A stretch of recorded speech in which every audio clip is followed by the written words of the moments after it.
Have you ever noticed how, like, when you're trying to learn something new, your emotions can just completely take over? Oh, yeah. It's like 1 minute you're so excited to dive in, and the next you're just hit with this wave of frustration because you can't quite get it. It's happened to all of us, right? Oh, absolutely. It's a universal experience. And it makes you wonder, how much of learning is just about pure brain power versus how much is actually influenced by our emotions? That's a great point. And it turns out that our emotions are way more intertwined with learning than we might think.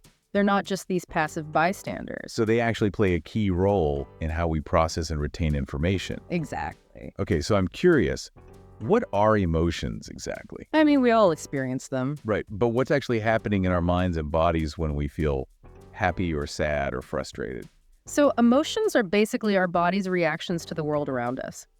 Like a chain reaction, you encounter a stimulus, which could be anything, like a challenging problem or even a memory that pops up a sudden loud noise. Right. And your brain kind of goes, hold on, this is important. So our brains are constantly scanning for things that are significant. And when something pops up, that's when we get that emotional response. Exactly. And that response is more than just a feeling. Yeah. It's a full body experience.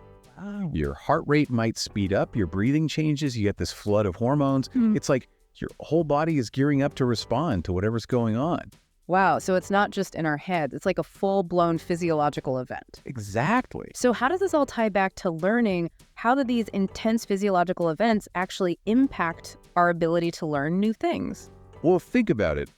Have you ever tried to study for a big exam, but you're feeling super anxious? Oh, yeah, totally. It's almost impossible to focus, right? Yeah, your mind is racing. You can't remember anything. You feel like you're going to completely blank. Exactly. And that's because when we perceive a threat, and for a lot of people, tests trigger that threat response. Right. Our attention narrows, and our brain prioritizes survival over learning.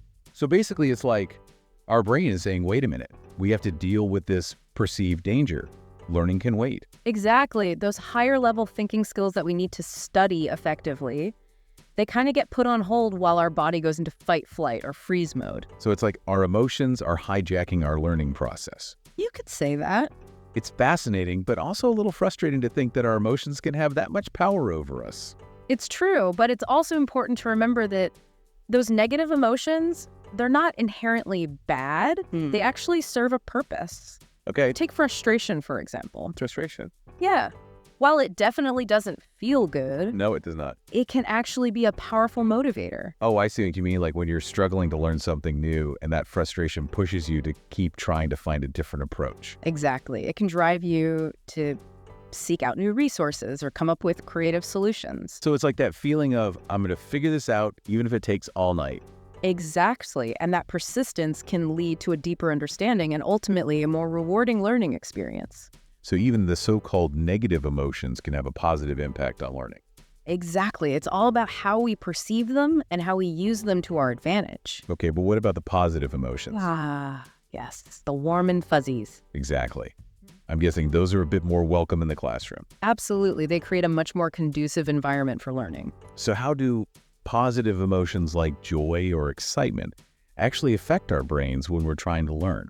Well, think back to a time when you were genuinely curious about something. Maybe a new hobby you picked up or a book you couldn't put down. Okay, yeah. What did that feel like? I remember taking this astronomy class in college. I was just fascinated by everything we were learning about space black holes, the possibility of life on other planets. Sounds like you were really engaged. Oh, I was. It was like every new piece of information was a gift. That's a perfect example of how positive emotions can create a fertile ground for learning. Those feelings of excitement, interest, and joy, they fuel our motivation, they enhance our focus, and they even strengthen our memory. Wow. So it's like positive emotions unlock some secret passageway in our brains leading straight to the learning center. I love that analogy. And it's even more amazing, those aha moments. The ones when something finally clicks. Exactly. They're often accompanied by a surge of positive emotions. Oh, that's interesting. It's like those emotions become little bookmarks in our brains, making those memories stronger and easier to recall. That's so cool. Yeah. So I have to ask, are certain emotions better for learning than others?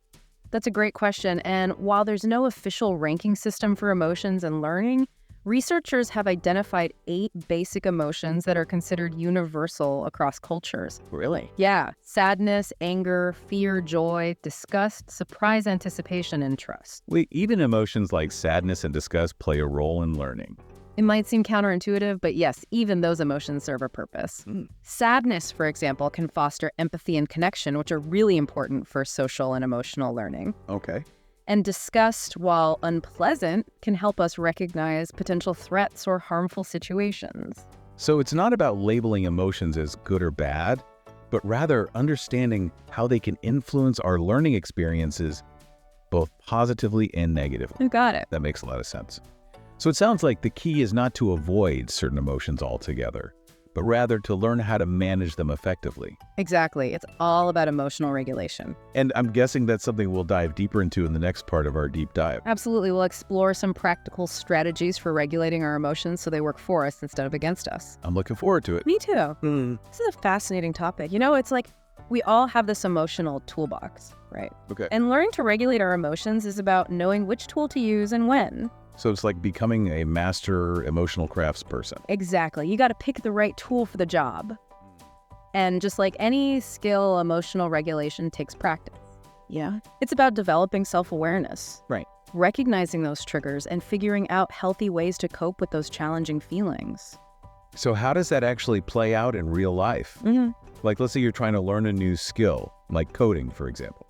Coding's a great example because it's one of those skills that often has a steep learning curve. Definitely. There are so many new concepts and all this syntax to learn and problem-solving challenges. It can be a lot. Yeah, and I've dabbled in coding a bit myself. Me too. And it's so rewarding when you finally get something to work. Oh yeah, for sure. But the process of getting there can be really frustrating. No kidding. So imagine you're working on this coding project. You've been staring at your screen for hours, and you just can't figure out why your code isn't working. Been there. How do you usually feel in that moment? It's a wave of frustration, for sure. Yeah. And maybe a little self-doubt creeping in, like, am I just not cut out for this? Totally. Yeah. I think we've all been there.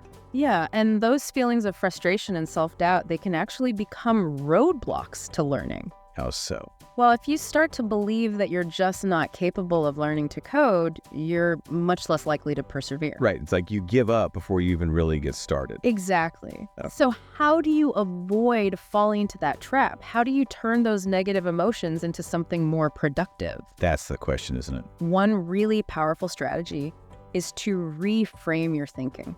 Okay. So instead of seeing that roadblock as a sign of failure, try to view it as a challenge, an opportunity to learn something new. I like that.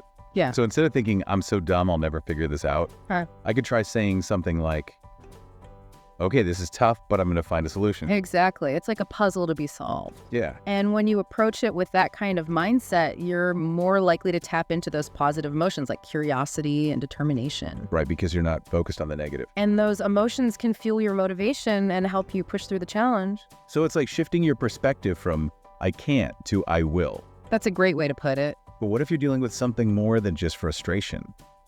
What if it's something like test anxiety, where those negative emotions feel so intense? Test anxiety is a classic example of how powerful those negative emotions can be. For sure. When we're anxious, our bodies go into that fight or flight mode, and they start releasing all these stress hormones like cortisol, Right. which can actually impair our cognitive function. So it's not just in our heads, it's a physiological response that's messing with our ability to think clearly. Exactly. And in those moments, it's crucial to have some coping mechanisms in place. Like what? Things like deep breathing exercises, visualization techniques, or even positive self-talk can help calm your nerves and bring those stress levels down. So it's like having a special emotional toolbox just for test anxiety. I love that image. You've got your deep breathing wrench, your visualization screwdriver, your positive self-talk hammer. And the more you practice using those tools, the more accessible they become. Right. You'll be able to pull them out more quickly and effectively when those intense emotions hit. That makes a lot of sense. Okay, so we've talked about managing negative emotions, but let's shift gears for a minute and talk about the role of positive emotions in learning. Okay. We know they can boost motivation and memory, but how else can they impact our learning experience? One area where positive emotions really shine is in creativity and problem solving. Interesting. When we're feeling happy and relaxed and engaged, our brains are more likely to make connections between seemingly unrelated ideas. So if I'm in a good mood, I'm more likely to think outside the box and come up with innovative solutions. Exactly. Think of it this way. Positive emotions broaden our cognitive scope. They allow us to see the bigger picture and make connections that we might have missed if we were feeling stressed or anxious. So it's like our brains are saying, hey, we're feeling good. Let's play around with these ideas and see what we can come up with. Exactly. And that sense of playfulness is incredibly important for learning. It allows us to explore new ideas, make mistakes without fear of judgment, and ultimately have more fun in the process. I like that. So maybe we should all be prioritizing those positive emotions a bit more, both in and out of the classroom. I couldn't agree more. Creating a learning environment that fosters those positive emotions, curiosity, joy, excitement, a sense of belonging, Right. that can make a huge difference in how much students learn and retain. Yeah, it sounds like we need to shift our focus from simply teaching content to actually cultivating an emotional ecosystem that supports learning. Beautifully said. It's about creating a space where students feel safe to explore, experiment, and even fail without feeling ashamed or discouraged. I love that. Okay, so we've talked about the importance of emotions in learning, but how do we actually measure that impact? Is there a way to quantify the effect of emotions on learning outcomes? That's a great question, and it's something that researchers are still actively exploring. It's tricky to isolate the specific impact of emotions because there are so many other factors involved. Right. It's not as simple as saying, if you're happy, you'll get an A on the test. Exactly. It's much more nuanced than that. But there are ways to gather evidence. Okay. For example, researchers might use self-reported surveys to measure students' emotional states before, during, and after learning activities. Okay. Or they might look at physiological indicators like heart rate variability or brain activity using things like EEG or fMRI. So they're trying to get a more holistic view of how emotions are influencing the learning process by looking at both subjective experiences and objective data. Exactly. And by combining those different approaches, researchers are starting to uncover some really fascinating insights. That's exciting. This is really making me rethink my own approach to learning.